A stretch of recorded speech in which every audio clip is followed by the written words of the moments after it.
नमस्कार दोस्तों, स्वागत है आप सभी का हमारे YouTube चैनल तत्काल एजुकेशन पे। दोस्तों उम्मीद करते हैं आप सभी बहुत अच्छे होंगे, आपकी तैयारी भी काफी जबरदस्त तरीके से चल रही होगी। दोस्तों आज हम आप लोगों के लिए रीजनिंग के 15 अति महत्वपूर्ण प्रश्न के बारे में इस वीडियो में बताएंगे, जो कि SSC, railway, group D, NTPC या किसी अटेट एग्जाम की तैयारी कर रहे हैं। इस टाइप के प्रश्न हमेशा परीक्षाओं में पूछे जाएंगे। दोस्तों ये पार्ट नंबर कौन सा है? 63 है। पार्ट नंबर 62 नहीं देखें तो आप वीडियो सेक्शन में जाके देख सकते हैं। चलिए दोस्तों पहला प्रश्न देख लेते हैं। दोस्तों पहला प्रश्न है, इसमें देखिए नीचे दी गई श्रृंखला श्रेणी में प्रश्नवाचक चिन्ह का स्थान पर कौन सी संख्या आएगी। देखिए नीचे यहाँ पर आपको एक श्रृंखला दी है, इन श्रृंखला में बताना है कि इस प्रश्नवाचक के चिन्ह पर इन चार ऑप्शन में से कौन सी संख्या पर भरा जाएगा। देखिए तो यहाँ पर सबसे पहले ध्यान से देखते हैं श्रृंखला किस प्रकार से चल रहा है। ठीक है, देखिए यहाँ पर क्या हो रहा है, यहाँ पर आपको दिख रहा है कि 802 है, 802 से क्या हो रहा है, 800 हो रहा है। ठीक है, 800 से यहाँ पर 796 हो रहा है, 796 से 790 हो रहा है, 790 से 782 हो रहा है, 782 से आपको अगला संख्या ज्ञात करना है। देखिए इन श्रृंखला को ध्यान से देखने के बाद में हमको क्या दिख रहा है, हमको यही दिख रहा है कि देखिए 802 से क्या लिख रहा है, 800 लिख रहा है, यानी माइनस 2 कर रहा है। उसी प्रकार से देखिए 800 से क्या लिख रहे हैं, यानी 796 लिख रहे हैं, तो माइनस यहाँ पर आपको 4 कर रहा है। ठीक है, अब देखिए 796 से 790 लिख रहे हैं, तो माइनस यहाँ पर आपको 6 कर रहा है। और देखिए 90 से क्या लिख रहे हैं, 82 लिख रहे हैं, तो यहाँ पर माइनस 8 कर रहा है। ठीक है ना, उसी प्रकार से देखिए 782 में से क्या करते हैं, तो यहाँ पर देखिए 2 4 6 8 है, तो यहाँ पर क्या करेंगे, 10 को माइनस कर लेंगे। यहाँ पर 782 में ना 10 को जो माइनस करेंगे तो यहाँ पर कितना आ जाएगा, यहाँ पर आपको क्या दिखेगा, ये 772 आ जाएगा। ठीक है ना, कितना आ गया, 772 आ जाएगा। यानी इस प्रश्नार्थक चिन्ह पर कौन सी संख्या भरा जाएगा, 772 हो गया। तो 772 को देखते हैं किस ऑप्शन दिख रही है, तो ऑप्शन नंबर यहाँ पर आपको बी में दिख रहा है, यानी ऑप्शन नंबर बी आपका सही हो जाएगा। दोस्तों मैं उम्मीद करता हूँ इस प्रश्न को भी आप अच्छी तरह से समझ पाओगे। नेक्स्ट प्रश्न देख लेते हैं। दोस्तों दूसरा प्रश्न है, इसमें देखिए नीचे दिए गए विकल्पों में से संबंधित संख्या को चुनिए। देखिए नीचे यहाँ पर आपको एक संबंधित संख्या दिया है, यानी 32 जो ना 256 से समित है। ठीक उसी प्रकार से बताना है कि 16 जो ना इस प्रश्नार्थक के चिन्ह पर इन चार ऑप्शन से किसे समित होगा। देखिए यहाँ पर सबसे पहले प्रश्न को समझते इसमें बोलकर, ठीक है ना। देखिए यहाँ पर क्या बोल रहे हैं, 32 को क्या करेंगे कि यहाँ पर आपको 256 आ जाएगा। उसी प्रकार से 16 को रखेंगे। ठीक ना, देखिए 32 अगर 32 में क्या करते हैं 8 ले गुना कर देंगे तो कितना आ जाएगा, 216 आ जाएगा। ठीक ना, उसी प्रकार से क्या दिख रहा है, और यहाँ पर आपको 16 को भी रखेंगे, तो 16 में भी क्या करते हैं 8 को गुना करेंगे। जब 16 में भी 8 को गुना कर देंगे ना, तो यहाँ पर आपको 128 आ जाएगा। कितना क्या, 128 आ गया। यानी इस प्रश्नार्थक चिन्ह पर कौन सा संख्या भरा जाएगा, 128 हो जाएगा। तो 128 को देखते हैं किस ऑप्शन दिख रही है, तो ऑप्शन नंबर यहाँ पर आपको ए में दिख रहा है, यानी ऑप्शन नंबर ए आपका सही हो जाएगा। दोस्तों मैं उम्मीद करता हूँ इस प्रश्न को भी आप अच्छी तरह से समझ पाओगे। नेक्स्ट प्रश्न देख लेते हैं। दोस्तों तीसरा प्रश्न है, इसमें देखिए यदि संख्या के प्रत्येक, देखिए संख्या यहाँ पर दी है, यहाँ में संख्या में प्रत्येक सम अंक में 2 जोड़ा जाए तथा प्रत्येक विषम अंक में 1 घटाया जाए, तो बनने वाली नई संख्या में कितने अंक 1 से अधिक बार आएंगे। देखिए यहाँ पर सबसे पहले प्रश्न को समझिए, इसमें बोल रहा है, ठीक है ना। देखिए यहाँ पर क्या बोल रहा है, ये बोल रहा है कि यहाँ पर आप बोल रहा है कि यदि संख्या, ठीक है 6154, यहाँ पर 932 में प्रत्येक सम अंक में 2 जोड़ा जाए तथा प्रत्येक विषम अंक में 1 घटाई जाए, तो जो बनने वाली नई संख्या ना उसमें 1 से कितने बार अंक आएगी, यानी आपको इसी को बताना है। देखिए यहाँ पर क्या करिएगा, वीडियो को रोककर खुद अपने आप से बनाने का कोशिश करिएगा और 15 प्रश्न में से अपने कितने प्रश्न सही किए वीडियो को लास्ट में कमेंट में जरूर बताइएगा। और इस चैनल पर पहली बार आए तो चैनल को सब्सक्राइब कर बेल आइकन घंटी को प्रेस जरूर कर लीजिए कि सबसे पहले इस तरह क्लास आपको मिलता रहे। देखिए यहाँ पर सबसे पहले ध्यान से देखते हैं ना, ये संख्या लिखा गया है। ठीक है, यहाँ पर आपको संख्या क्या लिख रहा है, यहाँ पर आपको 61 हो गया, ठीक ना, 61 हो गया। फिर यहाँ पर आपको 54 दिख रहा है, ठीक है, और 900 यहाँ पर 32 दिख रहा है, 932 हो गया। अब आपसे पूछा क्या, देखिए बोल रहा है कि प्रत्येक सम अंक में 2 घटाया जाए, सॉरी जोड़ा जाए, प्रत्येक सम अंक में 2 जोड़ा जाए, ठीक है ना। तो सम संख्या में 2 को जोड़ते हैं, ये सम संख्या दिख रहा है, इसमें 2 को जोड़ देंगे। जब 2 को जोड़ देंगे तो यहाँ पर कितना आ गया, 8 आ गया। और उसी प्रकार से देखिए 4 का दिख रहा है, सम संख्या दिख रहा है, इसमें भी 2 को जोड़ देंगे और ये 6 आ गया। इस 2 भी दिख रहा है, इसमें भी 2 को जोड़ देंगे, कितना आ गया, ये 4 आ गया है। ठीक ना, आगे देखिए, आगे इसमें क्या बोल रहा है, आगे यहाँ पर आपको बोल रहा है ना कि देखिए ये बोल रहा है कि जोड़ा जाए तथा प्रत्येक विषम अंक में 1 घटाया जाए, यानी विषम संख्या में क्या करते हैं, 1 को घटाते हैं। ठीक ना, तो विषम संख्या में 1 घटा देते हैं। जैसे 1 क्या दिख रहा है, विषम संख्या 1 घटाएंगे, कितना बचेगा, 0 हो गया। यहाँ पर आपको दिख रहा है 5 में से 1 घटाएंगे तो यहाँ पर 4 बच गया। ये देखिए 9 दिख रहा है, 9 में से 1 घटाएंगे तो यहाँ पर 8 बच गया। और ये 3 दिख रहा है, 3 में से 1 घटाएंगे, कितना बचेगा, 2 बच गया। ठीक ना, तो आगे देखिए, आगे बोल रहा है कि तो बनने वाली नई संख्या में कितने अंक एक से अधिक बार आएंगे। यानी इससे बताना है कि जो नई संख्या बन गया ना, इसमें एक से अधिक बार कितने जो अंक है जो एक से अधिक बार आया है। देखिए यहाँ पर आपको क्या दिख रहा है, 8 दिख रहा है। देखिए 8 आपको इसमें भी दिख रहा है, 8 इसमें भी दिख रहा है, एक से अधिक बार आया है। ठीक है, उसी प्रकार से देखिए इसमें 4 भी दिख रहा है, ठीक है ना, और 4 इसमें भी दिख रहा है, 4 भी है, एक से अधिक बार आया है। यानी इसमें दो ऐसी संख्या दिख रही है ना जो एक से अधिक बार आया है, जो कि 4 है और 8 है। तो दो यानी दो दिख रहा है, तो दो को देखते हैं किस ऑप्शन दिख रही है। तो ऑप्शन नंबर यहाँ पर आपको ए में दिख रहा है, यानी ऑप्शन नंबर ए आपका सही हो जाएगा। दोस्तों मैं उम्मीद करता हूँ इस प्रश्न को भी आप अच्छी तरह से समझ पाओगे। नेक्स्ट प्रश्न देख लेते हैं।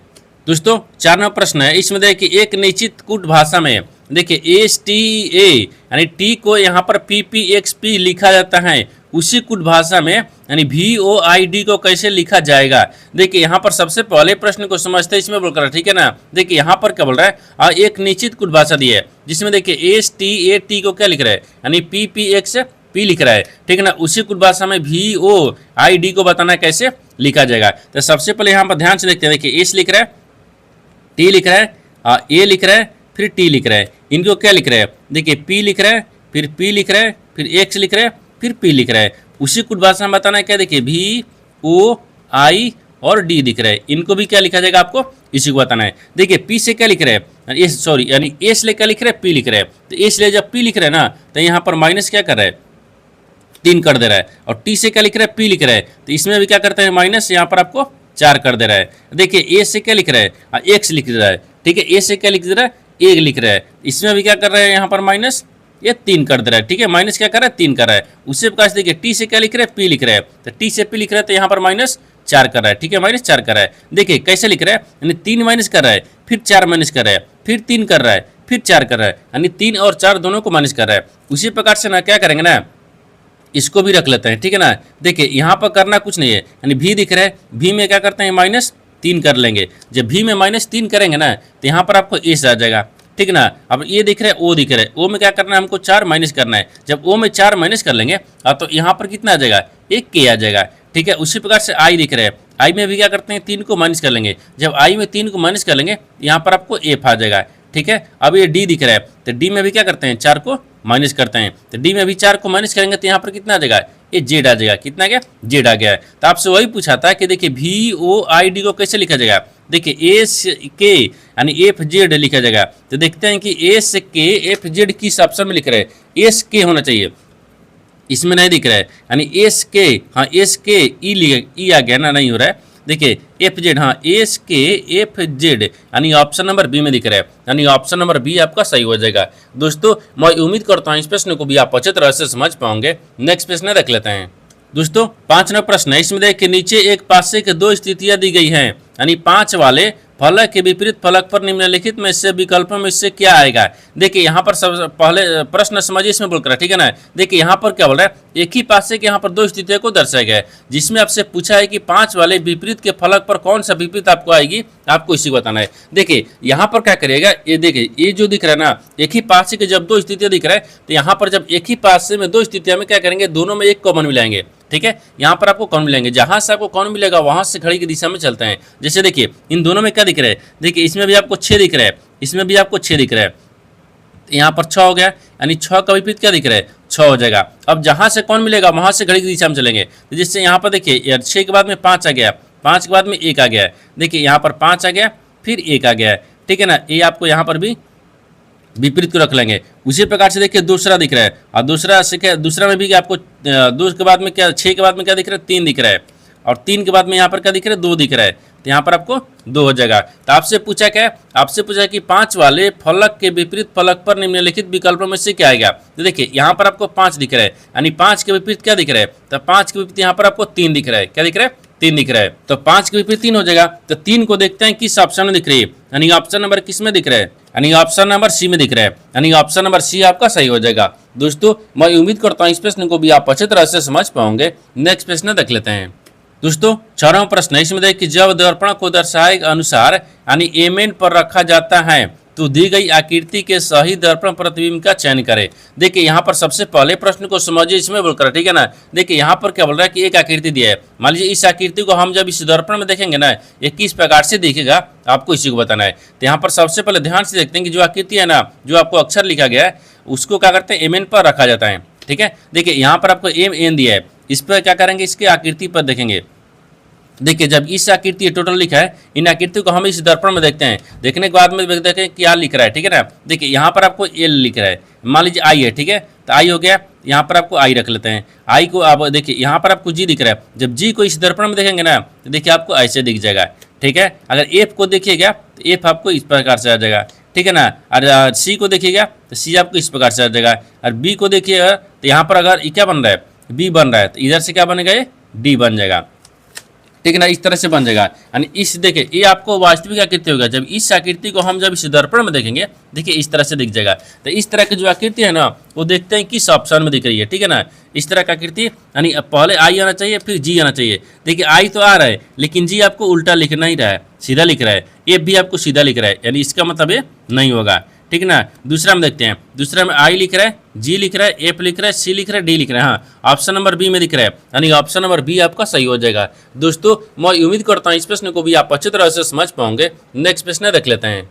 दोस्तों 7वां प्रश्न है, इसमें देखिए नीचे दिए गए विकल्पों में से संबंधित शब्द को चुनिए। देखिए नीचे यहाँ पर आपको एक संबंधित शब्द दिया है, यानी भारत जो है आपको नई दिल्ली से समित है, ठीक उसी प्रकार से बताना है कि चीन जो है इस प्रश्नार्थ के चिन्ह पर इन 4 ऑप्शन से किसे समित होगा। देखिए यहाँ पर सबसे पहले प्रश्न को समझते इसमें बोलकर, ठीक है ना। देखिए यहाँ पर क्या बोल रहे हैं, भारत जो है आपको नई दिल्ली से समित है, उसी प्रकार से चीन को रखेंगे। देखिए भारत की राजधानी कहाँ है, नई दिल्ली है, तो राजधानी हो गया, ठीक है ना, राजधानी दिख रहा है, ठीक है, राजधानी होगा। देखिए जिस प्रकार से भारत की राजधानी नई दिल्ली है, उसी प्रकार से चीन की राजधानी क्या हो जाएगा, यानी राजधानी। तो चीन की भी राजधानी क्या दिख रहा है, तो चीन की राजधानी यहाँ पर बीजिंग हो जाएगा, ठीक है ना, यानी बीजिंग, ठीक है ना, ये बीजिंग हो गया। क्या दिख रहा है, बीजिंग दिख रहा है। देखिए जिस प्रकार से यहाँ पर भारत की राजधानी नई दिल्ली है, उसी प्रकार से चीन की राजधानी क्या है, बीजिंग है। तो बीजिंग को देखते हैं किस ऑप्शन में दिख रही है, तो ऑप्शन नंबर यहाँ पर आपको बी में दिख रहा है, यानी ऑप्शन नंबर यहाँ पर बी सही हो जाएगा। दोस्तों मैं उम्मीद करता हूँ इस प्रश्न को भी आप अच्छी तरह से समझ पाओगे। नेक्स्ट प्रश्न देख लेते हैं। दोस्तों 8वां प्रश्न है, इसमें देखिए ए बी सी डी और जी एच आई एक गोल मेज पर उसके केंद्र की ओर अभिमुख होकर बैठे हुए हैं, यानी ए के दाईं ओर से गिनने पर यानी ए और एच के बीच में केवल 2 लोग बैठे हैं, यानी एच और आर देखिए डी के बीच में 2 लोग बैठे हैं, यानी ए बी के बीच में केवल 3 लोग बैठे हैं। आई सी के ठीक बाईं ओर पड़ोस में बैठा है, तो बताना है कि जी के बाईं ओर से तीसरे स्थान पर कौन बैठा है। देखिए यहाँ पर सबसे पहले प्रश्न को समझते इसमें बोल कर, ठीक है ना। देखिए यहाँ पर क्या बोल रहा है, ये बोल रहा है ना, यहाँ पर देखिए ए बी सी डी यानी आई एच जे, देखिए जी एच आई यानी एक गोल मेज परित उसके केंद्र की ओर अभिमुख होकर बैठे हुए हैं। 2 2 4 2 6 7 व्यक्ति है, यहाँ पर एक गोल मेज रखते हैं। देखिए जैसे 2 हो गया, 2 4 हो गया, 4 2 6 हो गया, 6 1 7 हो गया। इन सभी क्या है, केंद्र की तरफ मुंह करके बैठे हुए हैं, ठीक है ना, ये सभी केंद्र की तरफ मुंह करके बैठे हुए हैं। आगे बोल रहा है कि देखिए ए के दाईं ओर से गिनने पर ए और एच के बीच में 2 लोग बैठे हैं, यानी ए के दाहिने ओर से गिनने पर, तो मान लीजिए यहाँ पर ए रखते हैं, थोड़ा सा यहाँ ए रखते हैं, ठीक है ना, यानी ए हो गया है ए के दाहिने ओर से, तो ए के दाहिने ओर से गिनने पर ए और एच के बीच में ना, हाँ ए और एच, तो एच यहाँ पर रखते हैं, ए और एच के बीच में 2 लोग बैठे हैं। देखिए 2 लोग बैठे हुए, आगे देखिए, ठीक है, आगे देखिए आगे क्या बोल रहा है कि एच और डी के बीच में 2 लोग बैठे हैं, तो एच दिख रहा है, तो यहाँ पर आपको क्या रखते हैं, डी को रखते हैं, यहाँ पर डी रखेंगे। एच और डी के बीच में 2 लोग बैठे हैं, यहाँ भी ठीक है। आगे बोल रहा है कि ए और बी के बीच में 3 लोग बैठे हैं, तो ए और बी के बीच में, तो ए हो गया, तो बी को यहाँ पर रखते हैं, ठीक है ना, तभी ना 3 लोग बैठ जाएगा, ए और यहाँ पर बी हो गया, ठीक है, ए और बी दिख रहा है, ए और बी के बीच में 3 लोग बैठा है, यहाँ पर देखिए 3 लोग बैठा हुआ है, ठीक है। आगे देखिए आगे इसमें क्या बोल रहा है, आगे बोल रहा है कि सी आई के ठीक बाईं ओर पड़ोस में बैठा है, लेकिन जो सी है ना, सी आई के बाईं ओर पड़ोस में बैठा है, ठीक है। देखिए तो सी को देखते हैं, सी कहाँ दिख रहा है, तो मान लीजिए सी को यहाँ पर रखते हैं, ठीक है ना, सी को यहाँ पर रखते हैं, यानी आई दिख रहा है, और ठीक है ना, तो आई के बाईं ओर पड़ोस में, तो आई को यहाँ पर रख लेते हैं, आई के बाईं ओर पड़ोस में सी हो गया है, ठीक है। आगे देखिए यहाँ पर आपको क्या रखते हैं, अब जी को रखते हैं, ठीक है ना, तो बोल रहा है कि जी के बाईं ओर से तीसरे स्थान पर कौन बैठा है। देखिए तो यहाँ पर जी दिख रहा है, जी के बाईं ओर से तीसरा स्थान पर कौन रख गया, ये जी दिख रहा है, जी के बाईं ओर से तीसरे स्थान पर। देखिए बाईं इधर होता है, तो बाईं ओर तीसरा स्थान पर क्या दिख रहा है, तो देखिए 1 2 3 तीसरे स्थान पर यहाँ पर आपको आई दिख रहा है, क्या दिख रहा है, आई बैठा हुआ है। तो आपसे वही पूछा है कि देखिए जी के बाईं ओर से तीसरे स्थान पर कौन बैठा है, आई बैठा है, तो आई को देखते हैं किस ऑप्शन में दिख रहा है, तो ऑप्शन नंबर बी में दिख रहा है, यानी ऑप्शन नंबर बी आपका सही हो जाएगा। दोस्तों मैं उम्मीद करता हूँ इस प्रश्न को भी आप अच्छी तरह से समझ पाओगे। नेक्स्ट प्रश्न देख लेते हैं। दोस्तों 9वां प्रश्न है, इसमें देखिए उस वेन आरेख का चयन करें जो दिए गए वर्गों के बीच संबंध को सर्वोत्तम रूप से दर्शाता है। देखिए नीचे यहाँ पर आपको 3 शब्द दिए हैं, इन तीनों शब्द को तना कि आपस में कैसे संबंधित है और इन 4 वेंडग्राम में से कौन सा वेंडग्राम बनेगा। देखिए तो यहाँ पर सबसे पहले ध्यान से देखते हैं कि तीनों शब्द में से कॉमन कौन सा मिल रहा है। यहाँ पर आपको प्याज दिया है और सब्जी दिया है और शर्ट दिया है। इन तीनों शब्द में से सबसे कॉमन क्या दिख रहा है, तो सबसे कॉमन हमको मान लीजिए सब्जी दिख रहा है। सब्जी के अंदर में यहाँ पर आपको प्याज आ जाएगा, लेकिन शर्ट आपको अलग हुआ है। जैसे देखिए वेंडग्राम कैसे बनेगा, तो यहाँ पर आपको क्या दिखेगा, ये सब्जी दिख जाएगा, ठीक है ना, ये सब्जी है। सब्जी के अंदर में यहाँ पर आपको प्याज आ जाएगा, ठीक है, ये प्याज आ गया है। लेकिन यहाँ पर आपको क्या दिख रहा है, ये शर्ट आपको अलग दिख जाएगा। यानी इस तरह का वेंडग्राम बनेगा। इस तरह का वेंडग्राम देखते हैं किस ऑप्शन में बन रहा है। यानी ऑप्शन नंबर किस में दिख रहा है, तो बी में दिख रहा है। यानी ऑप्शन नंबर बी आपका सही हो जाएगा। दोस्तों मैं उम्मीद करता हूँ इस प्रश्न को भी आप अच्छे तरह से समझ पाओगे। नेक्स्ट प्रश्न देख लेते हैं। दोस्तों 10वां प्रश्न है, इसमें देखिए सुनील बिंदु ए से चलना शुरू करता है और दक्षिण की ओर 11 किलोमीटर ड्राइव करता है। फिर वह बाएं मुड़ता है और 3 किलोमीटर ड्राइव करता है। यानी बाएं मुड़ता है और 4 किलोमीटर ड्राइव करता है। फिर वह बाएं मुड़ता है और 12 किलोमीटर ड्राइव करता है। अंत में वह दाएं मुड़ता है और 7 किलोमीटर ड्राइव करता है और बिंदु पी पर रुक जाता है। तो बिंदु ए पर दोबारा पहुंचने के लिए उसे कितनी दूरी और किस दिशा में ड्राइव करना चाहिए। देखिए यहाँ पर सबसे पहले प्रश्न को समझते इसमें बोल रहा है, ठीक है ना। देखिए यहाँ पर क्या बोल रहा है, ये बोल रहा है ना कि एक सुनील है। मान लीजिए यहाँ पर बोल रहा है सुनील बिंदु ए से ड्राइव करना शुरू करता है और दक्षिण की तरफ 11 किलोमीटर ड्राइव करता है। उससे पहले यहाँ पर आपको एक डायग्राम बनाते हैं। ये क्या होता है, पूर्व होता है। ये क्या होता है, पश्चिम होता है। ऊपर में क्या होता है, उत्तर होता है। नीचे क्या दिख रहा है, दक्षिण दिख रहा है, ठीक है। अब देखिए ये बोल रहा है कि बिंदु सुनील जो है ना बिंदु ए से चलना शुरू करता है। तो मान लीजिए सुनील को यहाँ पर रखते हैं, वो बिंदु ए हो गया, यहाँ से चलना शुरू करता है और बोल रहा है कि दक्षिण की तरफ चल रहा है। तो दक्षिण की तरफ यहाँ पर चल रहा है, कितना चल रहा है, 11 किलोमीटर। 11 किलोमीटर रख लिए, ठीक ना। आगे देखिए, अब आगे बोल रहा है कि फिर वह बाएं मुड़ता है और 3 किलोमीटर ड्राइव करता है। फिर बाएं मुड़ेंगे तो बाएं इधर आता है, ये 3 किलोमीटर चलता है। कितना चल रहा है, 3 किलोमीटर हो गया है, ठीक है, ड्राइव करता है। और फिर बाएं मुड़ता है और 4 किलोमीटर ड्राइव करता है। फिर बाएं मुड़ते हैं, फिर 4 किलोमीटर ड्राइव करता है, ठीक है, ये 4 किलोमीटर हो गया, ठीक है ना। ये 4 किलोमीटर दिख रहा है, ड्राइव कर रहा है। आगे बोल रहा है कि फिर वह बाएं मुड़ता है और 12 किलोमीटर ड्राइव करता है। फिर बाएं मुड़ता है तो 12 किलोमीटर आता है, ठीक है, ये 12 किलोमीटर हो गया, ठीक है ना। आगे बोल रहा है कि अंत में वह दाएं मुड़ता है और 7 किलोमीटर ड्राइव करता है। फिर अंत में दाहिने मुड़ते हैं तो 7 किलोमीटर ड्राइव करता है, ठीक है। और अंत में बिंदु पी पर रुक जाता है, ठीक है ना। तो फिर बोल रहा है कि बिंदु पी पर रुक जाता है। तो बिंदु यहाँ पर पी हो गया, यहाँ पर रुक गया, ठीक है ना, रुक जाता है। तो बिंदु ए पर दोबारा पहुँचने के लिए उसे कितनी दूरी और किस दिशा में ड्राइव करना चाहिए। देखिए तो यहाँ पर आपको ए पर आने के लिए कितनी दूरी पर करना चाहिए। देखिए यहाँ पर आपको क्या बोला है, यानी देखिए पी से ए पर आने के लिए ना उसे कितनी दूरी और किस दिशा में ड्राइव करना चाहिए। देखिए यहाँ पर आपको क्या दिख रहा है, पी दिख रहा है। यानी पी से ए पर आने के लिए किस दिशा में दिख रहा है, यानी पूर्व दिशा दिख रहा है। यानी यहाँ से ऐसे आ रहा है तो ये तो आपको दिख रहा है कि पूर्व हो जाएगा यहाँ, ठीक है, पूर्व में। तो पूर्व में देखिए कौन कौन सा ऑप्शन दिया है, यहाँ पर 3 को दिया है, यानी नहीं दिया है, ठीक है, तो 3 को दिया है, 1 नहीं दिया है। आगे देखिए तो जब 3 की यहाँ पर पूर्व हो गया, ठीक है। अब बोल रहा है कि देखिए ये टोटल कितना दिख रहा है, 12 किलोमीटर दिख रहा है, ठीक है ना। लेकिन यहाँ पर क्या दिख रहा है, ये 3 किलोमीटर हो गया है। तो यहाँ पर आपको 12 दिख रहा है, 12 में से 3 घटा लेते हैं तो 9 3 12 होता है, ये 9 किलोमीटर। तो यहाँ पर पूर्व में 9 किलोमीटर हो गया, ठीक है ना। पूर्व में क्या हो गया, ये 9 किलोमीटर हो गया है। तो पी से जो है ना ए पर जाने के लिए पूर्व में 9 किलोमीटर जाएगा, ड्राइव करेगा। तो यहाँ पर देखते हैं कि 9 किलोमीटर पूर्व दिशा में किस में ऑप्शन में दिया है। तो ऑप्शन नंबर यहाँ पर आपको पूर्व की ओर 9 किलोमीटर ऑप्शन नंबर ए में दिया है, यानी ऑप्शन नंबर ए आपका सही हो जाएगा। दोस्तों मैं उम्मीद करता हूँ इस प्रश्न को भी आप अच्छी तरह से समझ पाओगे। नेक्स्ट प्रश्न देख लेते हैं। दोस्तों 11वां प्रश्न है, इसमें देखिए यदि प्लस का अर्थ माइनस है, माइनस का अर्थ गुना है, गुना का अर्थ भागा है, भागा का अर्थ यहाँ पर प्लस है, तो निम्नलिखित समीकरण में प्रश्न चिन्ह का स्थान पर क्या आएगा।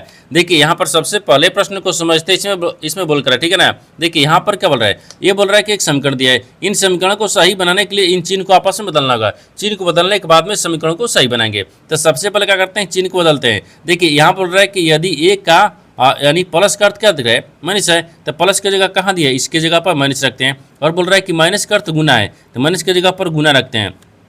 और गुना का अर्थ भागा है, तो गुना की जगह पर भागा रखते हैं। और भागा का अर्थ क्या दिख रहा है, प्लस दिख रहा है, तो भागा की जगह पर प्लस रखते हैं। अब समीकरणों को सोल्व करेंगे क्योंकि चिन्ह तो बदल दिए, यानी 502 आ गया, ठीक है ना।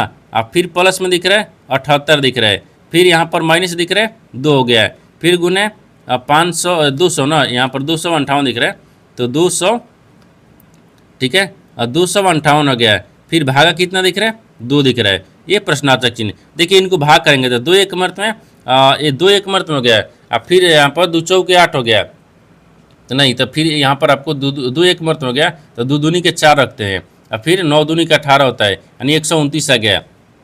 अब फिर इसको क्या करेंगे, जोड़ देंगे। देखिए अतः इसको 502 में 78 को पहले जोड़ते हैं तो कितना आ जाएगा, ये 580 आ गया, ठीक है ना, ये 580 आ गया। 580 माइनस क्या दिख रहा है, अब देखिए अब 580 का तो 2 में क्या करेंगे 129 में गुना कर लेंगे तो कितना आ गया, तो यहाँ पर आपको 258 आ जाएगा। गुना करने पर कितना आएगा, 258 आ जाएगा, क्योंकि 2 से भाग किया, 2 से फिर गुना कर देंगे तो 258 आ गया। अब देखिए तो क्या करना है, 258 आ गया ना, तो यानी प्रश्नार्थक चिन्ह हो गया। अब इसको देखिए 582 में से 258 घटा लेंगे तो कितना बचेगा, ये 322 आ गया। कितना आ गया, 322 आ गया। तो इस प्रश्नार्थक चिन्ह पर कौन सा संख्या भर जाएगा, ये 322 हो जाएगा। तो 322 को देखते हैं किस ऑप्शन दिख रही है, तो ऑप्शन नंबर यहाँ पर आपको सी में दिख रहा है, यानी ऑप्शन नंबर सी आपका सही हो जाएगा। दोस्तों मैं उम्मीद करता हूँ इस प्रश्न को भी आप अच्छी तरह से समझ पाओगे। नेक्स्ट प्रश्न देख लेते हैं। दोस्तों 12वां प्रश्न है, यहाँ पर आपको एक कथन दिया है, निष्कर्ष दिया है। कथन के आधार पर डिग्राम बनाते हैं, निष्कर्ष के आधार पर प्रश्न को सोल्व करते हैं। यहाँ पर सबसे पहले ध्यान से देखते हैं कथन बोलकर है, ठीक है ना। यहाँ पर कथन के आधार पर डिग्राम को बनाते हैं। देखिए कथन बोल रहा है कि यहाँ पर आपको सभी कार क्या है, बस है, तो सभी जो कार है ना वो बस है। तो मान लीजिए कार हो गया, सभी कार क्या दिख रहा है, बस दिख रहा है, तो यहाँ पर बस रखेंगे। सभी कार क्या है, बस है। आगे बोल रहा है कि सभी बस ट्रक है, जो सभी बस है ना वो क्या दिख रहे, ट्रक है, तो सभी यहाँ पर बस को क्या रखते हैं, ये ट्रक में रखेंगे, ठीक है, ट्रक हो गया। और आगे बोल रहा है कि कुछ बस जहाज है, कुछ जो बस है ना वो जहाज है, तो कुछ बस को यहाँ पर जहाज में रखते हैं, ठीक है ना, जहाज हो गया, यहाँ पर जहाज हो गया, ठीक है। ये तो कथन बोल रहा है, कथन के आधार पर डिग्राम को बना दिए, लेकिन निष्कर्ष क्या बोल रहा है, इसके आधार पर ही प्रश्न को सोल्व करेंगे। देखिए निष्कर्ष क्या बोल रहा है, निष्कर्ष पहला में देखिए बोल रहा है कि कुछ जहाज कार हैं, तो कुछ जो जहाज है ना वो कार है। देखिए जहाज आपको यहाँ तक दिख रहा है और कार आपको ये दिख रहा है, नहीं दिख रहा है, यानी कुछ जहाज कार नहीं है, गलत बोल रहा है। दूसरा देखिए, दूसरा बोल रहा है कि सभी ट्रक कार है,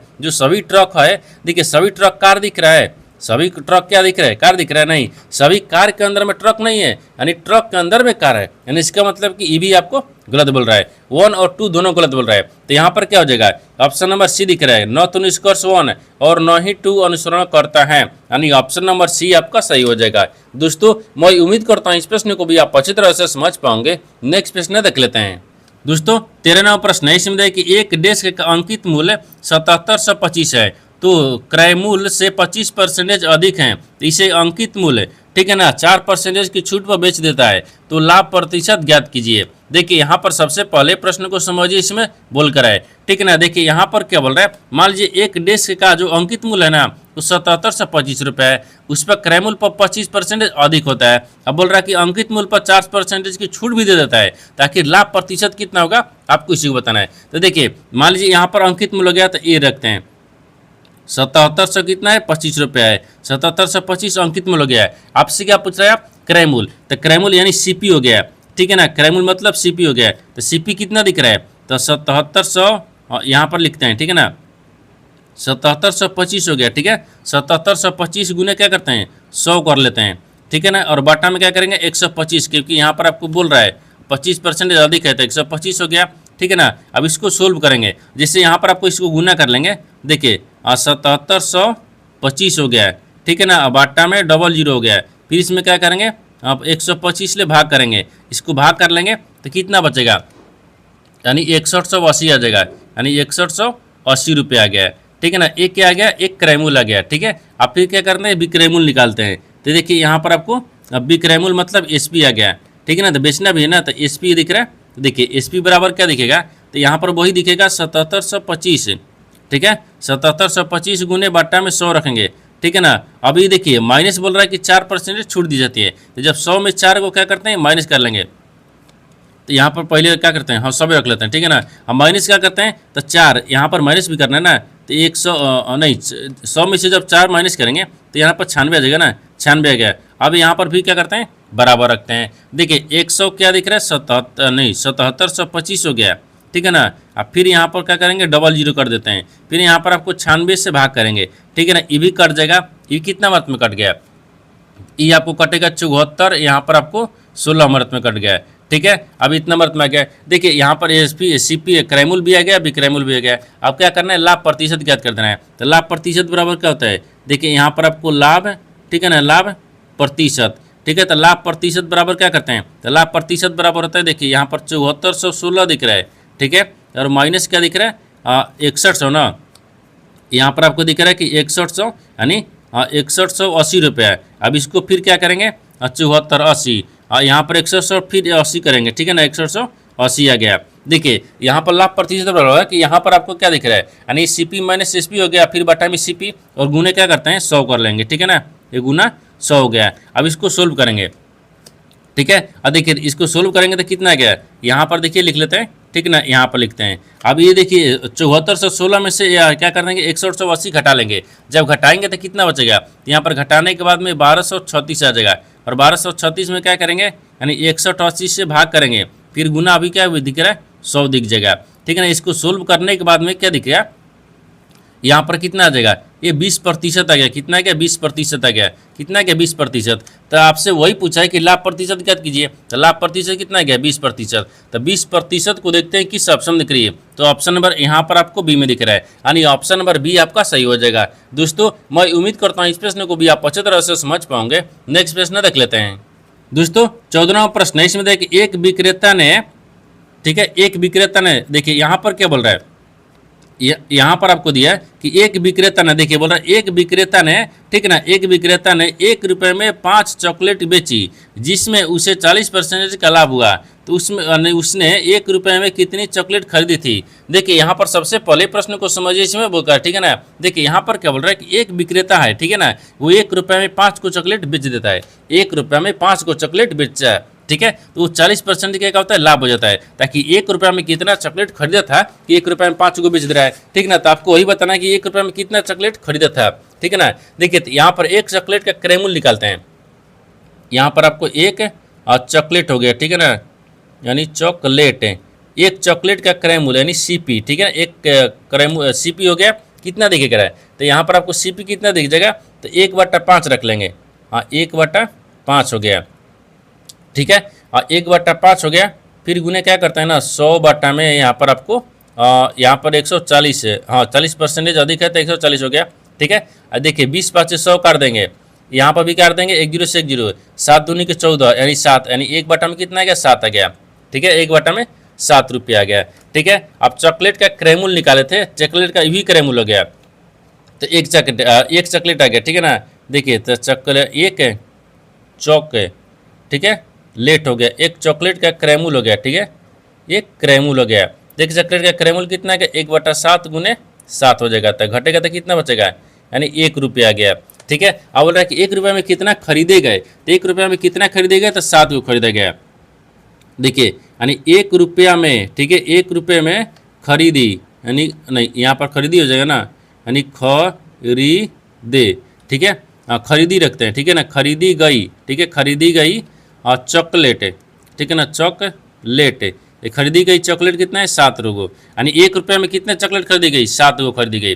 तो 7 को देखते हैं किस ऑप्शन दिख रही है, तो ऑप्शन नंबर यहाँ पर आपको ए में दिख रहा है, यानी ऑप्शन नंबर ए आपका सही हो जाएगा। दोस्तों मैं उम्मीद करता हूँ इस प्रश्न को भी आप अच्छी तरह से समझ पाओगे। नेक्स्ट प्रश्न देख लेते हैं। दोस्तों 15 प्रश्न है, इसमें देखिए KF17 एक निश्चित तरीके से यानी H20 से संबंधित है, उसी तरह KH12 जो है ना HD1 से संबंधित है, यानी समान तर्क का अनुसरण, यानी LP माइनस जो यहाँ पर आपको 6 है ना, यानी निम्नलिखित में से किसी से संबंधित होगा।